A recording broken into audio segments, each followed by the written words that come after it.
I do have a Fat Joe clip that I want to play. I love these. I'm all out of things. I'm all out of taking every relationship I ever had, signing you and introducing you to all my important people, and then paying for your videos, buying your clothes, putting you in the studio, helping you make the hits, and then as soon as you pop, you tell me I ain't shit. I'm not doing that no more. I'm firm on it. In fact, I heard an artist. I went to this thing, Pretty Lou be doing this. Pretty Lou, what's good, boy? We love you. Pretty Lou. Who normally I would have signed him in 1 second. This guy was so nice, lyrical, fluidity. Every word he said came crystal clear. Chris said, yo, Joe, this guy's incredible. I said, yeah, but he's gonna tell me suck his dick. And, I've been burnt too many times, pause. Next question. Which is my question for my distinguished panel here. Shout out to Joe and Jada. I love this clip because it's absolutely 100% true. Can y'all tell me about a time that you've been burnt investing in somebody? Yes. Yes. A lot of people. All right, let's listen to my answer talk. What'd you say? Huh? Oh shit, yo. Are you fucking stupid? Yo, that was dirty. And it's not true. And it's not true. I caught that late. I caught that late. Wow. No, go ahead, Flip. No, it's a lot of there's a lot of people that you believe in, you may see talent in, and they just feel like they're bigger than the program, and they'll go out there and disrespect you and say, you know. Sometimes when you say no, they don't look at what you've done for them leading up to the no. And a lot of times you're saying no now because it's a wise business decision, and you realize that I've done this, or I invested this much and didn't come back. You know what I mean? And a lot of people don't know how to just get with the program and renegotiate or restructure, or help you restructure it so it could work for all parties. So yeah, it's been a couple of times I've been burned. On the internet, niggas talk crazy. A lot of Flip the Network niggas talk crazy, and that's why I named them independent contractors now. Mel, what about you? Yeah, it's just manifested in like some real jealousy and nastiness. And yeah. That's why you had to go the intern route. No, I'm sorry. You're so. I didn't say that. They're gonna kill me. Yeah. I'll take it back. Yeah. That was a fucking headache too. Jesus Christ. Yes, that shit was a fucking headache. Just like You got rid of the intern? I didn't get rid of anybody, and nobody was the fucking intern. But like the label that was given to whomever, they were very upset by it and had nothing to do with fucking me. And they was upset at you? Yes. Yes, they were upset with me. But I have experienced just. Did we get rid of them? I think. No, seriously. No, I'm not joking around. There is no getting rid of anybody at this Distance point. ourselves from them. We created that space. Yeah, man. You created boundaries, big man. Hey. My problem is that I have always tried to create friendships / business relationships.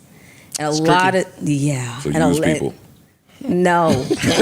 No, in actuality, it's the opposite. No, when you use it's friendship- the opposite. I get used. And then they start believing that their proximity to my notoriety, visibility, and fame equals theirs. Talk about it. That shit is fucking insidious. The shit that I've seen people do and say, and just as she's pissed off. And they still ain't starting no healthcare pod for women's No, health. the fuck they didn't. They don't know what the fuck they're doing. Talk about it. Talk about it, Big Mal. Yeah. So anyways, those are my experiences. Newer Couch, you guys, Mark, Parks, anybody want to speak to this? Yeah, it's happened to me a lot of time with like mentoring people and trying to create opportunities for people. So it was less financial investment, more like time investment.